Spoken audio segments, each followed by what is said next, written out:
Pharma warrior চ্যানেলে তোমাদের সকলকে স্বাগত জানাই। আজকে আমরা আলোচনা করব WBHRB ফার্মাসিস্টের যে অ্যাপ্লিকেশনটা চলছে তা নিয়ে অনেক কিছু কোশ্চেন অ্যারাইজ হয়েছে, যেগুলো আমরা প্রিভিয়াস ভিডিওতে জানতে পেরেছি তাদের কমেন্ট বক্স থেকে, এবং সেখানকার কিছু অ্যান্সার তোমরা দিতে চলেছি। যেমন তোমাদের ল্যাটারাল এন্ট্রি স্টুডেন্টরা কীভাবে মার্কস ক্যালকুলেশন করবে, কী ধরনের এক্সপিরিয়েন্স এখানে গ্রহণযোগ্য হবে, এক্সপিরিয়েন্স সার্টিফিকেট বা কীভাবে আপলোড করতে হবে, যাদের কাস্ট সার্টিফিকেট আপলোড হচ্ছে না তাদের জন্য কি করতে হবে, যাদের ফর্মটা সাবমিট হচ্ছে না তারা কি করবে, সমস্ত রকম নিয়ে কথা বলবো এই ভিডিওটার মাধ্যমে। সঙ্গে এটাও জানাবো যারা CGPA বা DGPA নিয়ে কনফিউশনে রয়েছে কীভাবে সেটা মার্কস ক্যালকুলেশন করবে, সেরকম আমি কিন্তু তোমাদের কনফিউশনগুলোকে দূর করব। তো প্রথমেই আমি চলে এসেছি কাস্টের ডিটেলসে, যেখানে তোমরা দেখতে পাচ্ছ কাস্ট এখানে সব কিছু পুট করার পরও কিন্তু এখানে রিলোড হয়েই যাচ্ছে, কোনো রকম কিন্তু সাবমিট নিচ্ছে না। তো সেই ক্ষেত্রে তোমাদের কি করতে হবে, এবং যাদের অ্যাপ্লিকেশন ফর্মে কাস্টের ডিটেলস সাবমিট হয়ে যাওয়ার পরেও, যাদের সমস্ত কিছু আপলোড করে দেওয়ার পরও কিন্তু সাবমিট নিচ্ছে না, ফাইনাল সাবমিটটা নিচ্ছে না, তারা কি করবে। তো তার জন্য যে সলিউশনটা তোমাদের দিতে চলেছি সেটা হলো WBHRB অফিসিয়াল পেজে তুমি চলে আসবে, এবং সেখানটাতে তোমরা দেখতে পারবে WBHRB এখানে ঠিক নিচের দিকে যদি তোমরা চলে আসো, তাহলে তোমরা এখান থেকে কিন্তু WBHRB যে মেল অ্যাড্রেস রয়েছে সেই মেল অ্যাড্রেসটা তোমরা পেয়ে যাবে। সেই মেল অ্যাড্রেসটা কপি করে নেবে, এবং কপি করার পরে চলে যাবে তোমাদের ইমেল সেকশনে। সেখান থেকে ইমেলে গিয়ে লিখবে ফেলিওর টু সাবমিট এই WBHRB pharmacist application form and caste details. তাহলে সেখানে তোমাকে কী কী লিখতে হবে লিখবে, পুরো ফর্ম্যাটটা আমি তোমাদের সামনে তুলে ধরেছি। যেমন লিখবে respected sir and ma'am, I am Soumyadip Barman, যেমন আমার নাম সৌম্যদীপ বর্মন আমি লিখলাম, এবং registered pharmacist of the West Bengal pharmacy council, my registration number এত, I try to apply WBHRB pharmacist dated 07/08/2025, and my registered phone number is the 8371977568, and registered email ID is the soumodip97.mld@gmail.com, and I am trying to apply on mentioned job post many times but still are reloading and did not submit the application form.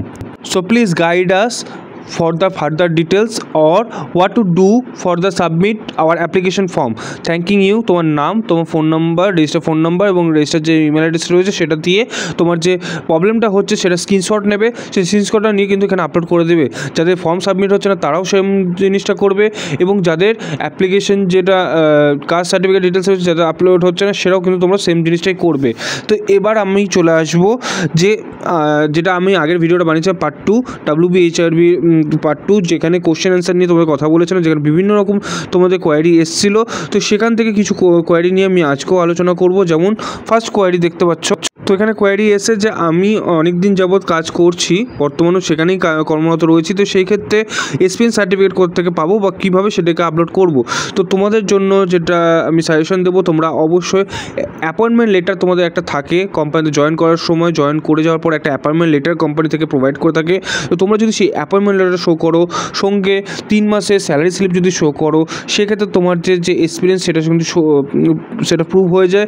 এবং তাছাড়াও তোমরা যদি সেই ক্ষেত্রে HR-কে mail করে তোমাদের যদি experience সার্টিফিকেটটাকে একটা বানিয়ে নিতে পারো, যে তুমি সেখানে কর্মরত রয়েছো সেই সময় থেকে শুরু করে আজ পর্যন্ত, তাহলে সবথেকে বেস্ট হয়। তাহলে সেই ক্ষেত্রে সেই যে এক্সপিরিয়েন্স লেটারটা তুমি সাবমিট করতে পারো।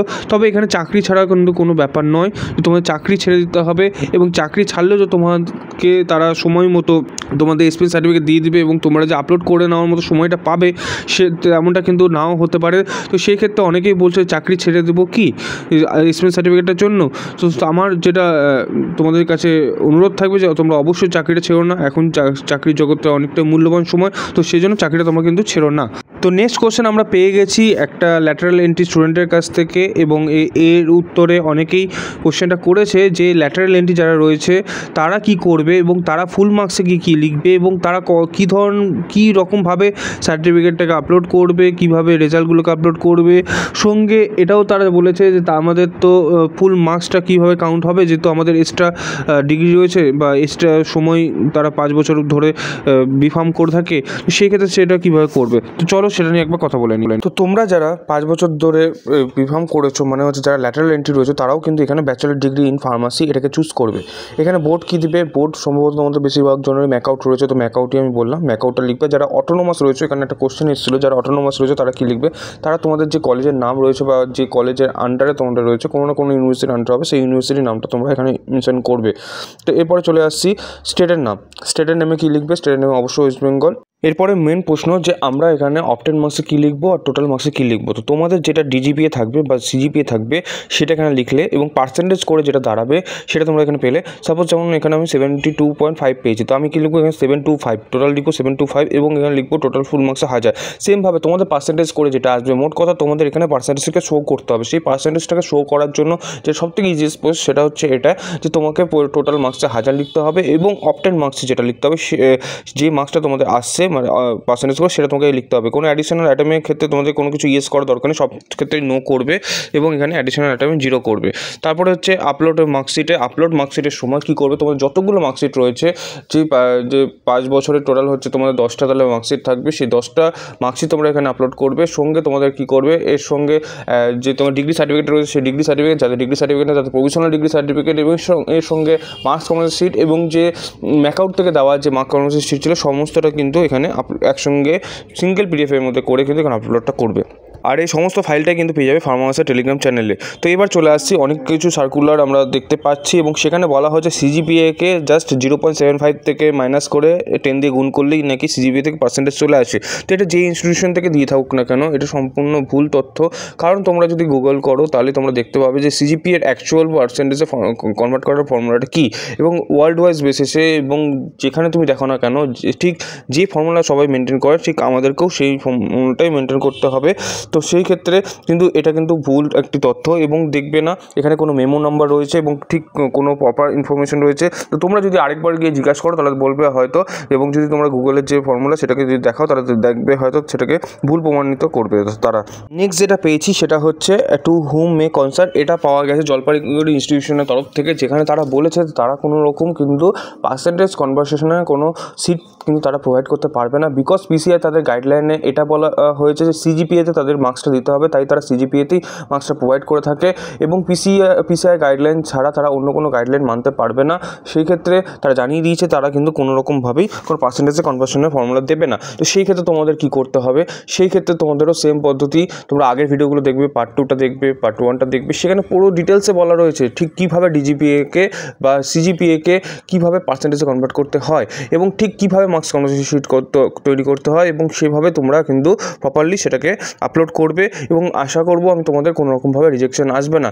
যার জন্য আমি তোমাদের ফার্স্টেই বলেছিলাম তোমাদের ফর্মে যাতে রিজেকশন না আসে তার জন্য কিন্তু ফার্মার্স প্রতিনিয়ত চেষ্টা করে যাচ্ছে এবং তোমাদের প্রত্যেকটা কোশ্চেনের অ্যান্সার দেওয়ার চেষ্টা করছে যাতে তোমাদের মনের মধ্যে কোনো রকম কনফিউশন না থাকে। তো আশা করি আমি এই জায়গাটা ক্লিয়ার করতে পেরেছি। এবার আমি নেক্সট চলে আসবো, আগের ভিডিও ঠিক কমেন্টে অনেক কিছু আমরা কোশ্চেন পেয়েছি এবং সেই কোশ্চেনগুলোকে আমরা সলিউশন করার চেষ্টা করব। তো প্রথমে আমরা যেটা দেখলাম যে ডিপ্লোমার এটা প্রবলেম তোমরা সলভ করেছি যারা ল্যাটারাল এন্ট্রি রয়েছে। তো এখানে একটা জিনিস কোশ্চেন এসছে যে যারা রেজিস্ট্রেশন সার্টিফিকেট আছে বাট রিনিউয়াল করা হয়নি তারা কি করবে। হ্যাঁ, এটা খুব ভালো কোশ্চেন। যাদের রিনিউয়াল করা হয়নি তারা কী করবে, তারা অবশ্যই যাবে ওয়েস্ট বেঙ্গল ফার্মাসি কাউন্সিলে এবং সেখানে গিয়ে রিনিউয়াল করার যে পদ্ধতি সেটা কিন্তু প্রসেস করবে এবং সেক্ষেত্রে যে তারা স্লিপটা দেয় সেই স্লিপটা কিন্তু সঙ্গে রাখবে। সেক্ষেত্রে তোমরা যদি রিনিউয়ালটা নাও শো করতে পারো, রিনিউয়ালের যে স্লিপটা শো করতে পারো তাহলে কিন্তু তোমাদের আপডেটেড যে রিনিউয়াল কপি সেটা শো হবে। তো অবশ্যই কিন্তু সেটা রিনিউয়ালের জন্য জমা দিয়ে দেবে। চলে আসবো নেক্সট প্রশ্নে, যেখানে বলা হয় যাদের ওবিসি ক্যাটাগরি শিফট হয়েছে as per new government OBC list, আমরা এখনও নতুন সার্টিফিকেটটা পাইনি, সেক্ষেত্রে আমরা কী করব। যারা নতুন সার্টিফিকেট পাওনি তার মানে তোমরা এখনও ওবিসির মধ্যে কিন্তু শিফট হওনি, মানে তোমাদের কাছে সার্টিফিকেট নেই মানে তোমরা কিন্তু ওবিসির মধ্যে শিফট হওনি, সেক্ষেত্রে তোমাকে কিন্তু আনরিজার্ভ ক্যাটাগরির মধ্যে অ্যাপ্লাই করতে হবে। যদি তোমার কাছে প্রপারলি কোনো নথি থেকে থাকে বা কোনো যদি ডকুমেন্টস থেকে থাকে যার মাধ্যমে তুমি প্রকাশ করতে পারছো যে তুমি অলরেডি এন্ট্রি হয়ে গেছো ওবিসির মধ্যে, তাহলে কিন্তু সেক্ষেত্রে তুমি সেটা দিতে পারো। তো এখানে একটা রিকোয়েস্ট করা হয়েছে রেডিওলজির উপরে ভিডিও বানাতে, তো অলরেডি WBHRBর উপর ভিডিও আমরা বানিয়ে রেখেছি, সেক্ষেত্রে তোমরা সেটাকে ফলো করো, তাহলে সেটাই তুমি বুঝতে পারো ঠিক কীভাবে স্টেপ বাই স্টেপ করতে হয়। আর এখানে ডি ফার্মা করার পরে যা বি ফার্মা ল্যাটারালের জন্য বলেছিল, ল্যাটারালের উপর অলরেডি আমি একটা ডিটেলস ভিডিও এই ভিডিওটার মধ্যে বানিয়ে দিলাম ওদের কথার উপর ভিত্তি করে। তো আশা করি তোমাদের আর এখানে কোনো প্রশ্ন থাকবে না। এখানে একটা জিনিস বলা হয়েছে যে দাদা পার্সেন্টেজ ক্যালকুলেশনটা দেখাবেন, ওটা ম্যাকআউটি যেটা দেখিয়েছে সেটা কিন্তু ডিজিপিএ থেকে পার্সেন্টেজে কনভার্ট করার ফর্মুলাটা দেখিয়েছে, তো সিজিপিএ থেকে পার্সেন্টেজ কনভার্ট করার ফর্মুলাটা দেখায়নি, যেহেতু তাদের পরবর্তী সময় থেকে সিজিপিএটা কনভার্ট হয়েছে, তো সেক্ষেত্রে ওটা যে ফর্মুলা দেখানো হয়েছে সেটা কিন্তু ডিজিপিএ থেকে পার্সেন্টেজে কনভার্ট করা ফর্মুলা। তো এখানে জলপাইগুড়ির ওপর একটা কোশ্চেন এসেছে, যেটা আমি অলরেডি তোমাদের বললাম যে তোমাদের নোটিশটা নিয়েও কথা বললাম, তো সেক্ষেত্রে তোমাদের হয়তো প্রবলেমের যেটা সলিউশন সেটা হয়তো তোমরা পেয়ে গেছো। প্রভিশনাল সার্টিফিকেট নিয়ে যারা বলছিলে সেটা নিয়ে অলরেডি ভিডিও বলে দিয়েছি। তো আশা করি আর কোনো কমেন্টের অ্যান্সার দিতে বাকি নেই, যদিও তারপরেও যদি কোনো কিছু বাকি থেকে থাকে তো অবশ্যই তোমরা কমেন্ট করো, তোমাদের কমেন্টের আবার আমরা রিপ্লাই দেওয়ার চেষ্টা করব। এবার আমি চলে আসছি, তো এখানে আরেকটা আমরা কমেন্ট পেয়েছি, যেটা মেন ইম্পর্ট্যান্ট কমেন্ট, যেটা সাবমিট হচ্ছে না, যেটা নিয়ে আমি কিন্তু ফার্স্টেই কথা বলে নিচ্ছি। আশা করি সেটা তোমার সলিউশন হয়ে গেছে। তো সেক্ষেত্রে আবারও আমি আরেকবার দেখিয়ে দিতে চাইবো যে ঠিক তোমাদের যে সলিউশন করার জন্য কী করতে হবে, তোমাদের একটা মেল লিখতে হবে, যে মেল লিখতে হবে failure to submit WBHRB pharmacist application form, then ডিটেলসে তোমাকে সেটা করতে হবে, যেটা আমি ভিডিও ফার্স্টেই দেখিয়ে দিয়েছি। তো এরপরে যে মেন প্রশ্ন আসছে যে কী ধরনের এক্সপিরিয়েন্স WBHRBতে গ্রহণযোগ্য হবে বা কী রকমের এক্সপিরিয়েন্স আমরা সাবমিট করতে পারবো। সেক্ষেত্রে আমি তোমাদেরকে বলবো যে যারা মেডিসিনের সঙ্গে ডাইরেক্টলি রিলেটেড রয়েছে, যারা ফার্মাসিস্টের সঙ্গে ডাইরেক্টলি রিলেটেড রয়েছে, যারা যেমন NUHM বলো, KMCতে যারা কাজ করছে তারা সে ধরনের, যারা ক্লিনিক্যাল ফার্মাসির সঙ্গে যুক্ত রয়েছে, যারা হসপিটাল ফার্মাসির সঙ্গে যুক্ত রয়েছে, যারা ডিসপেন্সিংয়ের সঙ্গে যুক্ত রয়েছে, যারা ডাইরেক্টলি মেডিসিন এবং পেশেন্টের সঙ্গে ডাইরেক্টলি কন্ট্যাক্টেড রয়েছে, যারা প্রতিনিয়ত ফার্মাসিস্ট একটা রোল প্লে করছো, মূলত রোল, সেই ধরনের এক্সপিরিয়েন্স কিন্তু কাউন্ট হবে। এখানে কোনো রকম IT বা কোনো ধরনের টিচিং এক্সপিরিয়েন্স বা কোনো ধরনের মেডিকেল রিপ্রেজেন্টেটিভ এক্সপিরিয়েন্স কিন্তু এখানে কাউন্ট হবে না। এবার প্রশ্ন অনেকেই করে থাকে যে যারা রেজিস্ট্রেশন ভাড়া দিয়ে থাকে, অনেকে রেজিস্ট্রেশন ভাড়া দিয়ে থাকে, সেই ক্ষেত্রে তাদের কি কাউন্ট হবে। আগেই বলে দিই, তোমরা যে এই ভাড়াটা দিচ্ছ এটা আইনত কিন্তু অপরাধ। তো সেই ধরনের জিনিস যদি তোমরা করতে চাও তাহলে কিন্তু তোমরা সেই আইনের আওতায় চলে আসবে এবং তোমাদের কিন্তু চিরজীবনের জন্য তোমরা রেজিস্ট্রেশন হারাতেও পারো। তো সেই ক্ষেত্রে আমি তোমাদের সাজেশন দেবো যে ভুল করেও সেটা করতে যেও না। যদি কোনো কারণবশত ধরা পড়ে যাও তাহলে কিন্তু তোমাদের পুরোটাই বাতিল হয়ে যাবে, তোমাদের কিন্তু সারা জীবনে চাকরি পাওয়ার স্বপ্নটা কিন্তু স্বপ্নই থেকে যাবে। তাহলে আশা করি তোমাদের মনে সমস্ত প্রশ্নের উত্তর আমি দিতে পেরেছি। এরপরও যদি কোনো রকম প্রশ্ন থেকে থাকে অবশ্যই তোমরা কমেন্ট করো। আর কিন্তু তোমরা অবশ্যই এইরকম সুন্দর সুন্দর তথ্যগুলো সময় মতো পেতে চাইলে কিন্তু অবশ্যই ফার্মাসের সাবস্ক্রিপশন বাটনটাকে ক্লিক করতে ভুলে যেও না, ফার্মাসের মেম্বার হতে ভুলে যেও না, কারণ এই মেম্বার হতে গেলেই কিন্তু সুন্দর সুন্দর তথ্যগুলো তোমাদের সামনে তুলে ধরার মতো সাহস করতে পারবো এবং প্রতিনিয়ত তুলে ধরার চেষ্টা করে যাব। তো আশা করব তোমরা এই ভিডিওটাকে বেশি বেশি করে শেয়ার করবে এবং সকলের কাছে সেই তথ্যগুলো পৌঁছে দিতে সাহায্য করবে। আর মার্কস কনভার্সেশনের সিটগুলো পাওয়ার জন্য কিন্তু অবশ্যই টেলিগ্রাম গ্রুপটাতে জয়েন করে নিও অথবা হোয়াটসঅ্যাপ গ্রুপে জয়েন করলেও হবে, যার লিঙ্ক তোমরা ভিডিও ডেসক্রিপশন বক্স থেকে পেয়ে যাবে। Thank you so much.